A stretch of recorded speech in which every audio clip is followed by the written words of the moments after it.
Character ఆర్టిస్టులు బయటకు వచ్చి ఇంటర్వ్యూలు ఇచ్చిన సందర్భాల్లో చెప్పారు, ఫలానా టైంలో నేను లొంగిపోవాల్సి వచ్చింది, నాకు ఆప్షన్ లేకపోయింది, రాత్రి 2 గంటలకి నా డోర్ వచ్చి కొట్టేవారు తాగేసి. మరి ఇవన్నీ ఏమిటంటే వీటిని ఏ పరిధిలో చూడాలి, ఏ కోణం నుంచి చూడాలి? ఇవి ఇంటర్వ్యూ అంటే ఇవేదో ప్రైవేట్గా చెప్పినవి కాదు సార్, బహిర్గతంగా చెప్పారు. ఇప్పుడు ప్రాబ్లం ఏంటంటే ఇక్కడ మన సమాజం ఫస్ట్ అసలు ఆడపిల్ల అంటేనే లోకువ, బయట కూడా సమాజంలో జనరల్గా సినిమాల్లో ఉన్నాడంటే అసలు మరీ లోకువ, అంటే వాళ్ళకి ఏదో taken for granted. Correct, taken for granted. So ఎవళ్ళైనా ఏదైనా చేయొచ్చు. అండ్ ఈ సినిమాల్లో నిజాలెన్నో అబద్ధాలెన్నో మనకేమీ తెలియదు, కానీ ప్రతి వాళ్ళకి ఒక ట్యాగ్ పెట్టేసి ఉంటుంది, ఈ అమ్మాయి ఆ అబ్బాయితో ఉంది, ఆ అబ్బాయి ఆ అమ్మాయితో ఉన్నాడు, సంథింగ్ ఉంటుంది. అవును. ఈ ఇంటాక్సికేషన్ స్టేజ్ వస్తుంది, నైట్ తలుపులు కొట్టే వాళ్ళంతా మందు కొట్టినాక వస్తారు. వాళ్ళకి నాకు దొరకలేదు, వాళ్ళకి ఈ టైప్లో ఉంటారు వీళ్ళంతా. దీని మీద ఈడే తలుపు కొట్టి ఆడి దగ్గరికి వెళ్ళా, నా దగ్గర రావా, ఈ టైప్లో ఉంటారు. ఇవన్నీ ఇటువంటి అంటే ఊరికి చెప్పు, దీని మీద కాదు, బట్ అటువంటి జరుగుతానికి అవకాశాలు ఎక్కువ ఉంటాయి. అవకాశాలు ఉంటాయి, రైట్. కానీ చాలా గొప్పగా గౌరవం నిలుపుకుని అద్భుతమైన సినిమాలు అంటే నిజంగా కళాఖండాలు సృష్టించిన గ్రూప్స్, టీమ్స్, టెక్నీషియన్స్ ఎంతమంది ఉన్నారు సార్, చాలా గొప్పవాళ్ళు ఉన్నారు. అన్ఫార్చునేట్లీ వీటి గురించి ఎక్కువ మాట్లాడతాం కానీ మనం. అద్భుతం. ఇప్పుడు ప్రతి మనిషికి వీక్నెస్ ఉంటుందమ్మా, రకరకాల వీక్నెస్ ఉంటుంది. ఆ వీక్నెస్ ఏదైనా అయ్యి ఉండొచ్చు, అమ్మాయి అయ్యి ఉండొచ్చు, కులం అయ్యి ఉండొచ్చు, మతం అయ్యి ఉండొచ్చు, ఇంకోటి ఉండొచ్చు. సో ఆ వీక్నెస్ని గురించి మనం మాట్లాడితే ఇప్పుడు మంచిని గురించి కూడా మాట్లాడవచ్చు కదా. తప్పకుండా. మంచిని గురించి మాట్లాడితే ఇప్పుడు ఈ అమ్మాయిల వీక్నెస్ని గురించే మాట్లాడితే ఇవాళ సమాజంలో ఎంతమంది నిలబడతారు? పొలిటీషియన్స్ని తీసుకోండి, సినిమా యాక్టర్లను తీసుకోండి, ఈవెన్ బయట సమాజంలో తీసుకోండి, సాఫ్ట్వేర్లో తీసుకోండి, మీడియాలో తీసుకోండి, ఎక్కడన్నా తీసుకోండి, స్త్రీయే మూల కారణం అంటారు.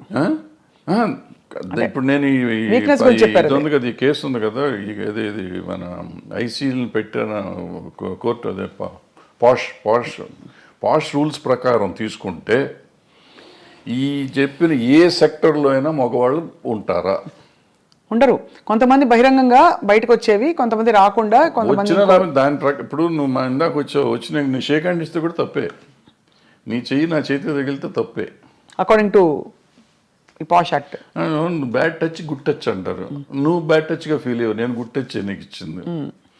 అలా కూడా పడతారు సార్ కేసులు? బ్యాడ్ టచ్, గుడ్ టచ్ ఉంది కదా, ఉంది. బట్ అంటే దానికి ఒక సమంజసమైన పరిధి నిజంగా ఉండొచ్చు. నీకు నువ్వు ఫీల్ అయ్యి ఉండొచ్చు, నేను ఫీల్ అయ్యి ఉండకపోవచ్చు, నువ్వు ఫీల్ అయ్యి ఉండొచ్చు. నువ్వు ఫీల్ అయితే కేసేగా. అది మొత్తానికైతే క్లిష్ట పరిస్థితుల్లో అలా మామూలుగా వస్తున్నావు. నేను చనువుగా ఫాదర్లీ ఫీలింగ్తో స్వప్న బలి చేసావు, ఒక దెబ్బేసాను అనుకో, అమ్మాయిని ముట్టుకున్నావు, కొంపని కింద అయిపోయావు. నువ్వు కేసు పెడితే నేను అయిపోయాను. సో అందుకే చాలా అతి జాగ్రత్తగా ఉండవలసిన చాలా జాగ్రత్తగా ఉండాల్సిన పరిస్థితులు వచ్చినాయి. ఇప్పుడైతే మాత్రం ఈ as long as this posh case this act ఉన్నంత కాలం అతి జాగ్రత్తగా ఉండకపోతే కొంపలు మునుగుతాయి. అండ్ ఇప్పుడు సోషల్ మీడియా వచ్చాక అసలు క్షణాల్లో అన్ని వైరల్ తర్వాత ఇంకా చాలా జాగ్రత్తగా ఉండాలి. అంటే డెఫినెట్గా ఇవన్నిటి వల్ల కొంత మార్పు వస్తుంది. 100% పోతుందా అంటే నేను అంత ఈజీ కాదు. ఎందుకంటే ఆడపిల్లలు కూడా కొంచెం స్ట్రాంగ్ అవ్వాలంటే ఉన్నారమ్మా, చాలా స్ట్రాంగ్ ఉన్నారు. ఆడపిల్లలు అంత ఈజీగా ఏం లేరు. కొంతమందికి సర్వైవల్ కోసం లొంగేవాళ్ళు ఉంటారు. సర్వైవల్ కోసం నేను ఏదైనా అచీవ్ చేయాలి, ఎలాగైనా అచీవ్ చేయాలనుకునే వాళ్ళు కొంతమంది, ఏమీ చేయకుండా నేను అచీవ్ ఎందుకు చేయలేను, నా టాలెంట్తో నేను ఎందుకు అచీవ్ చేయలేను చేసిన వాళ్ళు ఉన్నారు, చేస్తున్నారు కూడా. ఆ రకంగానే అచీవ్ చేస్తారు, ఈ రకంగానే అచీవ్ చేస్తారు. ఎవళ్ళు రైట్, ఎవళ్ళు తప్పు అంటే tell me one name sir who you have great respect for, అంటే ఇన్ దిస్ రిగార్డ్ వాళ్ళ కష్టపడి పైకి వచ్చారు. అంటే నేను క్యారెక్టర్ పర్స్పెక్టివ్ నుంచి చెప్పట్లేదు సార్, జస్ట్ ఏ విధమైన కంపల్షన్స్కి లొంగాల్సిన అవసరం లేకుండా పైకి వచ్చిన నటీమణులు మీరు చాలా గౌరవించేవాళ్ళు. మీకు వాణిశ్రీ గారు ఎక్కడొచ్చారు? ఆవిడ ఏంటి, ఆవిడ ఎక్కడ జూనియర్ ఆర్టిస్ట్, ఆవిడ అసలు ఏ రేంజ్కి వెళ్ళారు? అసలు హీరోస్ని కమాండ్ చేసే, ఇండస్ట్రీనే కమాండ్ చేసే లెవెల్కి వెళ్ళారు. హయ్యెస్ట్ పెయిడ్ ఆర్టిస్ట్ ఆవిడ. సింపుల్, ఆవిడ అంతకంటే గొప్పవాళ్ళు ఎవరు లేరు మార్కెట్లో. భానుమతి గారు అంటే వాళ్ళు వేరే, భానుమతి గారు కమాండ్ చేశారు. జమున్ గారు కూడా మామూలుగా ఇచ్చారు, ఆవిడ కమాండ్ చేశారు. ఆవిడ రామారావు గారు నాగేశ్వరరావు కాదని చెప్పి ఆ రోజుల్లో షీ గుడ్ విత్ స్టాండ్. మనం అనుకుంటాం రామారావు నాగేశ్వరరావు కంటే వేరే లేదు ఆ రోజుల్లో, ఆల్టర్నేటివ్ లేని పరిస్థితుల్లో ఆవిడ నిలబడి మళ్ళీ వాళ్ళిద్దరూ ఆవిడతో కాంప్రమైజ్ అయ్యారు తప్ప ఆవిడ వాళ్ళతో కాంప్రమైజ్ అవ్వలేదు. సో ఇప్పుడు ఇదేం లేదు, అదే ఏదో అయిపోతుంది అదేం లేదు. సౌందర్య గారు చెప్పుకుంటా పోతే ఎవరైనా ఉంటారు, ఎవరికి ఉండే వీక్నెస్ వాళ్ళకు ఉంటుంది. ఆ వీక్నెస్లోని మనకి సంబంధం లేదు, వాళ్ళ పర్సనల్ ఇష్యూస్ అయ్యి. కరెక్ట్ అండి, అంతే సార్. అంతే తప్ప వీళ్ళంతా ఇటు లొంగిపోయారా ఉన్నారా? వాణిశ్రీ గారు ఏం చేశారు అసలు? ఆవిడ ఏంటి అక్కడ ఎక్కడి నుంచి వచ్చింది? కానీ ఆ రోజుల్లో ఎవరు మనసు పడలేదా సార్ వాణిశ్రీ గారిని చూసి? చాలా పడితే పడ్డారు, ఆ గొడవ మనకు సంబంధం లేదు. బట్ ఆవిడ డిక్టేట్ చేసింది కదా. అవును, ఆవిడ వచ్చిన రోజు నుంచి ఆవిడ అట్లా ఎదుగుదల వచ్చింది కదా అవును. సినిమా ఇండస్ట్రీలో. అంటే ఆవిడలో టాలెంట్ లేకపోయి ఉంటే ఆవిడ ఇంత గొప్పది అయ్యేది కాదుగా. కరెక్ట్. టాలెంట్ ఉంది కాబట్టే కదా, మిగిలిన ఏంటనే పక్కన పెట్టండి. ఆవిడ ఏదో బాగాలేదన్నారు, కళ్ళు బాగాలేదంటారు, అది అంటారు, ఇది అంటారు. ఫైనల్గా ఆవిడే గాడెస్ అయిపోయింది కదా. అవును, అన్ని భాషల్లో, తమిళ్లోనూ తెలుగులోనూ. ఏం అందం సార్ అసలు. అంటే రంగు తక్కువ అని అప్పుడు అన్న వాళ్ళందరూ ఒక్కసారిగా వాణిశ్రీ చీర కట్టారంటే, వాణిశ్రీ గారి చీర అంటే ఒక ట్రెండ్ సెటర్. సో ఎక్కడ వాణిశ్రీ ఎక్కడికి వెళ్ళేది ఆవిడ? అందరు హీరోల కంటే ఎక్కువ హైయెస్ట్ రెమ్యునరేషన్ తీసుకుంది ఆవిడ. ఎంత సార్ ఆ రోజుల్లో? ఎలా ఉండేది ఆ రోజుల్లో 2.5-3 లక్షలు తీసుకుంది నాకు తెలిసినప్పుడు. అప్పుడు వీళ్ళు ఎవరు 2 లక్షలు టచ్ చేయలేదు. అప్పుడు ఎవరు, ఏ హీరోలు? రామారావు గారు, నాగేశ్వరరావు కూడా? రామారావు గారు ఇంకా తక్కువ. శోభన్ బాబు తీసుకున్నాడు అప్పట్లో, 2 తీసుకున్నాడు. ఈవిడ 2.5 తీసుకుంది రోజుల్లో. మరి కాలం మారిపోయిందా, డబ్బు విలువ పడిపోయిందా సార్? రామారావు గారు కంబ్యాక్ వచ్చినాక ఆయన హైయెస్ట్కి వెళ్ళిపోయారు. ఆ మధ్యలో బడిపంతులు చేసే రోజుల్లో ఆయన 1,00,000 దగ్గరే ఉన్నారు అన్నమాట. ఇప్పుడు ఎగిలిపోతూ ఉంటుంది. అంటే ఇది ఎట్లా ఉంటుందంటే దీంట్లో ఇప్పుడు వస్తున్న ఇష్యూస్ అన్నీ ఏంటంటే, ఇప్పుడు ఇద్దరు మ్యూచువల్గా ఒకళ్ళకొకళ్ళు ఇష్టపడి వెళ్తారు. ఇప్పుడు అప్పుడు కూడా కదా సార్, ఎప్పుడైనా కానీ ఇష్టపడతారు. ఇష్టపడతామో లేకపోతే సరెండర్ అవటమో ఏదైనా అనుకోండి. సరెండర్ అయినా కానీ తర్వాత కలిసి ఉన్నారుగా.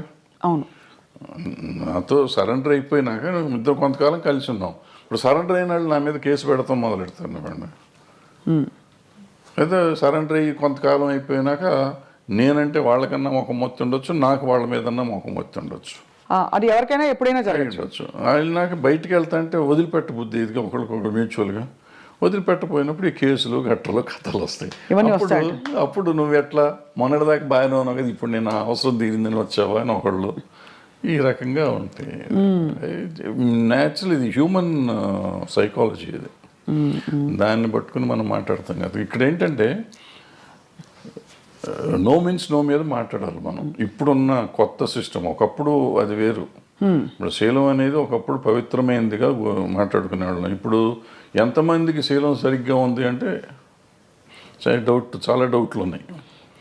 అంటే శీలాన్ని శీలంగా చూస్తున్నామా లేదా అనేది పాయింట్. అంటే ఇది వరకు ఇట్ వాజ్ అ బిగ్ టాబు. అంటే ఇప్పుడు కాదు, అది ఇప్పుడు మోర్ నార్మలైజ్ అయిపోయింది. సో ఇప్పుడు దానికి ఏమవుతుంది ఆటోమేటిక్గా నీకు ఇష్టం లేనప్పుడు అవుతుంది. రోజు మనకి రిలేషన్షిప్లో ఉంటున్నాం, మనం రిలేషన్షిప్లో ఉన్నామని మనం ఫేస్బుక్లో పెట్టుకుంటున్నాం, ఇన్స్టాగ్రామ్లో పెట్టుకుంటున్నాం, అన్ని చోట్ల పెట్టేసుకుంటున్నాం. నెక్స్ట్ డే ఇప్పుడు బ్రేకప్ అయిపోయామని మనం పెట్టుకుంటున్నాం. సో మనమే అనౌన్స్ చేసుకుంటున్నాం వాట్ ఈస్ హ్యాపెనింగ్. అవును, ఆ తర్వాత మనకే కోపం వస్తే వాళ్ళ మీద కేసు పెడుతున్నాం.